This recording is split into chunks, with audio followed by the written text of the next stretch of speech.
తెలంగాణలో పంచాయతీ సమరం కొనసాగుతోంది. రాష్ట్ర వ్యాప్తంగా 3 విడతల్లో మొత్తం 564 మండలాల్లోని 12,723 గ్రామ పంచాయతీలకు ఎన్నికలు జరగనున్నాయి. ఈ క్రమంలో ఇవాళ తొలి విడత గ్రామ పంచాయతీ ఎన్నికలకు పోలింగ్ కొనసాగుతోంది. కరీంనగర్ జిల్లా వ్యాప్తంగా 91 గ్రామాల్లో ఫస్ట్ ఫేజ్ పంచాయతీ ఎన్నికలు జరుగుతున్నాయి. ఓటు హక్కు వినియోగించుకునేందుకు పోలింగ్ స్టేషన్ల దగ్గర ఓటర్లు బారులు తీరారు. మరోవైపు ఎలాంటి అవాంఛనీయ ఘటనలు జరగకుండా 858 పోలింగ్ కేంద్రాలను అందుబాటులో ఉంచారు ఎన్నికల సిబ్బంది. ఇక కరీంనగర్ జిల్లా వ్యాప్తంగా కొనసాగుతున్న పంచాయతీ ఎన్నికలకు సంబంధించిన వివరాలు మనకు రీజనల్ కోఆర్డినేటర్ గోపాలకృష్ణ అందిస్తారు. ఉమ్మడి కరీంనగర్ జిల్లాలో మొదటి విడత పంచాయతీ ఎన్నికలు ఉత్కంఠగా కొనసాగుతున్నాయి. ఎముకలు గడ్డగడుతున్నటువంటి చలిలో సర్పంచ్ అభ్యర్థులకు వేడి పుట్టిస్తూ ఉన్నారు ఓటర్లు. ఒక్కొక్కరు చెమటలు పట్టిపోతూ ఉన్నాయి. ఎందుకంటే అంత ఉత్కంఠగా గ్రామాల్లో ఎన్నికలు కొనసాగుతూ ఉన్నాయి. ప్రచారం ఏదైతే ఉత్కంఠగా జరిగిందో ఇప్పుడు ఎన్నిక కూడా అంతే ఉత్కంఠగా జరుగుతోంది. ఎవరికి ఓటేస్తున్నారు, ఎవరు గెలవబోతున్నారు అనేటువంటి ఏమాత్రం హింట్ కూడా ఇవ్వకుండా ఓటర్లు చాలా స్తబ్దతగా వెళ్ళి ఓట్లు వేస్తున్నటువంటి ప్రక్రియ కనిపిస్తూ ఉంది. ఎక్కడ కూడా బయటికి ఎవరికి ఓటేస్తున్నాం అనేటువంటి విషయాన్ని ఆఫ్ ది రికార్డుగా కూడా జనాలు ఎవరికి చెప్పకపోవడంతో చాలా చోట్ల అభ్యర్థులకు ఇంతటి చలిలోనూ చెమటలు పడుతున్నాయని చెప్పుకోవచ్చు. మనం చూడొచ్చు, ముఖ్యంగా మేజర్ గ్రామ పంచాయతీలు అంటే కరీంనగర్ జిల్లా ఎలగందల్ గ్రామ పంచాయతీలో ప్రస్తుతానే ఉన్నాను.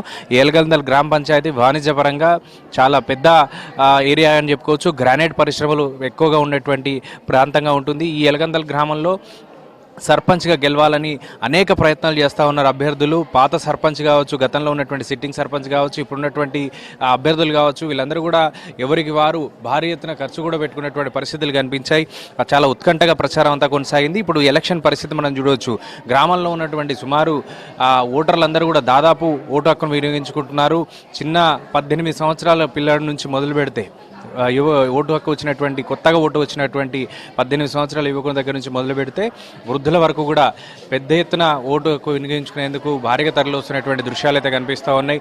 ఉదయం 9 గంటలకే ఇలాంటి సిచ్యువేషన్ ఉంటుంది. మధ్యాహ్నం 1 వరకే పోలింగ్ ఉండడంతో ఉదయాన్నే ఓటు హక్కు వినియోగించుకునేందుకు భారీ ఎత్తున ఓటర్లు అయితే వస్తున్నటువంటి ప్రక్రియ కనబడుతోంది. చాలా చోట్ల ఇలాంటి సిచ్యువేషన్ కనబడుతుంది. అన్ని గ్రామాల్లోనూ ఇలాంటి పరిస్థితి ఉన్నప్పటికీ మేజర్ గ్రామ పంచాయతీలో హడావిడి ఎక్కువగా కనిపిస్తుందని చెప్పుకోవాలి. ముఖ్యంగా గ్రామంలో జరిగినటువంటి ప్రచార శైలి కూడా అలా కనబడుతోంది. దాదాపు అన్ని గ్రామాల్లో కూడా ఈసారి యువత ఎక్కువగా రాజకీయాల్లోకి అడుగుపెట్టారు. గ్రామ సర్పంచ్గా గెలవాలనేటువంటి ఉద్దేశం, వార్డు మెంబర్గా గెలవాలనేటువంటి ఉద్దేశంతో సాఫ్ట్వేర్ ఉద్యోగులుగా ఉన్నవాళ్ళు, ప్రభుత్వ ఉద్యోగాల్లో ఉన్నవారు, బిజినెస్లు చేస్తూనే ఉన్నారు.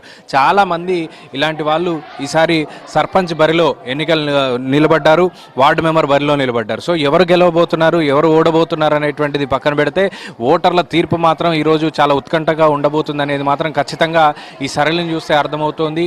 గ్రామాల్లో ఎన్నికలంటేనే చాలా ఉత్కంఠగా ఉంటాయి. కానీ ఈసారి ఇంకా యువత ఎక్కువగా పాల్గొనడం, సిట్టింగ్ల పైన ఉన్నటువంటి కొంత వ్యతిరేకత కావచ్చు కొన్ని చోట్ల, ఇవన్నీ కూడా గ్రామ ప్రచార శైలిలో, ఈ ఎన్నికల ప్రచార శైలిలో పూర్తి స్థాయిలో కనిపించాయి. సో ఈసారి తీర్పు ఎట్లా ఉండబోతుంది అనేటువంటిది కూడా చాలా ఉత్కంఠగా మారబోతుంది. నిజానికి అసెంబ్లీ ఎన్నికల్లో, పార్లమెంట్ ఎన్నికల్లో పోటీ చేసి గెలవడం చాలా ఈజీ అంటుంటారు రాజకీయ నాయకులు. కానీ గ్రామ సర్పంచ్గా, గ్రామంలో వార్డు మెంబర్గా గెలవడం అంత ఆషామాషి వ్యవహారం ఏం కాదు అంటూ రాజకీయాల్లో చెప్తూ ఉంటారు. అలాంటిది ఈసారి కొత్తగా రాజకీయ అరంగేట్రం చేసి యువకులు రాజకీయ అరంగేట్రం చేసి పంచాయతీ ఎన్నికల బరిలో నించున్నారు. సో ఏం జరగబోతోంది, ఈరోజు మధ్యాహ్నం 2 తర్వాత జరిగేటువంటి ఫలితాల్లో ఎంతమంది యువ రాజకీయ నాయకులుగా ఆవిర్భావం చెందబోతున్నారు, యువకులు రాజకీయ నాయకులుగా ఆవిర్భావం చెందబోతున్నారు అనేటువంటిది చూడాలి. ఇక పాత సర్పంచులు అంటే సిట్టింగ్ సర్పంచులుగా ఉన్నవాళ్ళు, సిట్టింగ్ వార్డు మెంబర్లో ఉన్నవారు, వారి భవితవ్యం ఏంటి అనేది కూడా ఈరోజు మధ్యాహ్నం తర్వాత వెలువరిచేటువంటి అవకాశం ఉంది. కెమెరామెన్ రవితో గోపాలకృష్ణ, HM TV, ఎలగందల్ గ్రామం నుంచి.